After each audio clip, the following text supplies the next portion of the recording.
Now, I love comparing supercars and off-road monsters, but I know some of you just need a practical kid hauler. So let's take a look at the Chrysler Pacifica and Toyota Sienna. Now, I'm going to give you some insight into the hybrid powertrains, safety ratings, family features, cargo space, and of course, price. Now, keep in mind, this is just a spec comparison, and Lord knows there is more to a vehicle than just the numbers. But they can give you a good idea of how a car will perform for you and your family. Ready? Let's go! The Pacifica is available as a plug-in hybrid, but in front-wheel drive only. The Sienna goes for a standard hybrid setup, available in front or all-wheel drive. So we're going to keep our numbers here to the front-wheel drive version of that Sienna. The Pacifica sports a 3.6-liter V6 and 2 electric motors with a combined horsepower rating of 260. The Sienna goes for a 2.5-liter 4-cylinder engine mated to 2 electric motors, although one manages the continuously variable transmission. Total power output, 245 horses. Now, when it comes to torque, you can't just add the totals from the gas engine and the electric motors and call it a day. In fact, net torque calculation on hybrids often doesn't exist, so we're going to leave it out for this comparo. Sorry, Charlie. As a plug-in hybrid, the Pacifica must be, well, plugged in for 2 hours on a level 2 charger. The Sienna, meanwhile, is always ready to go with the electrons in the tank. Now, since the Pacifica is a plug-in, you get an all-electric range of 32 miles before the gas engine kicks in. As such, it has an MPGe of 82 combined and a total range of 520 miles. The Sienna doesn't have any all-electric range, but it gets a combined fuel rating of 36 miles per gallon and a total range of 648 miles. Now, although the Pacifica produces more power, I'm going to give the powertrain point to the Sienna, since you don't have to plug it in and incur the extra costs of installing a charger or deal with finding a working public charger. Now, the Sienna does hold 1.5 gallons more of fuel, but even if you leveled out those fuel tanks, the Sienna is still more efficient at the end of the day. Oh, and as a bonus, the Sienna can tow 3,500 pounds, while Chrysler doesn't recommend towing with the Pacifica hybrid at all. Womp womp.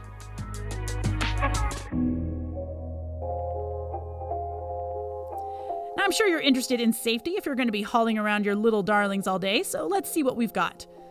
The Chrysler has a total of 8 airbags, the Toyota has 10. The International Institute for Highway Safety gives the Pacifica an overall rating of good, but it deems the driver's side structure and safety cage as merely acceptable. Meanwhile, the Sienna is an IIHS top safety pick for 2021. Point once again to the Sienna. Of course, if you're going to haul kids, you're going to need some very specific features. The Pacifica can be had with the fam cam to get a view of the little monsters in the rear seats. The Sienna doesn't have any visual aids, but it does offer a driver easy speak PA system so parents don't have to yell over the raucous. But I am not gonna lie, the Chrysler has a dope rear seat entertainment system, and it would make me give up shotgun seat in a heartbeat. Second row kids each get a 10.1-inch screen so they can stream their content from their device, or they can play a bunch of games like concentration, chess, and the license plate game. Ooh, fun. The Sienna, however, just gets one 11.6-inch screen that flips down from the ceiling. No games, and brother and sister both have to watch the same content. Like that is going to happen, right? The Pacifica hybrid doesn't have a vacuum, but the Sienna does, so throw those Cheerios around, little dude. Now, I am going to give this one to the Pacifica. Yeah, a vacuum is nice, but I'd rather keep an eye on the kids through video and keep them busy through that rear seat entertainment system.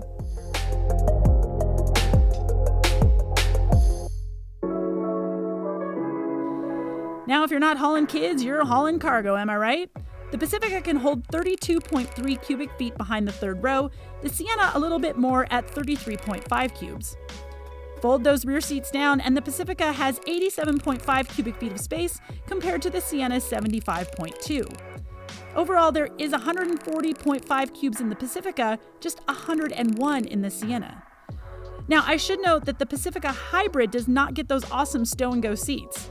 Those are only for the gas-powered engine. I know, it's a bummer, but that's where the battery goes, so what are you going to do? You can, however, remove the Pacifica's second row seats. In the Sienna, the seats are neither stow-and-go nor are they removable. Point Pacifica. And finally, let's talk price. The Pacifica Hybrid starts at $41,490, including $1,495 for destination. The Sienna starts much lower at $35,635, including $1,175 for destination. So there's no question here. I mean, the Sienna wins on price, hands down. So we've got the Chrysler Pacifica with a total of 2 points for family features and cargo, while the Toyota Sienna gets 3 points for powertrain, safety, and price. So congratulations, Toyota Sienna! You win au comparo! Now, these categories may not be equally weighted for all buyers, and as I said, there is much more to a vehicle than a simple spec sheet. However, just looking at the numbers, the 2021 Toyota Sienna takes the crown. All right, if you had to minivan a minivan, which minivan would you take out to minivan? Let me know in the comments, and be sure to like and subscribe because I know we are going to have a video review of the Chrysler Pacifica coming soon, and you don't want to miss it.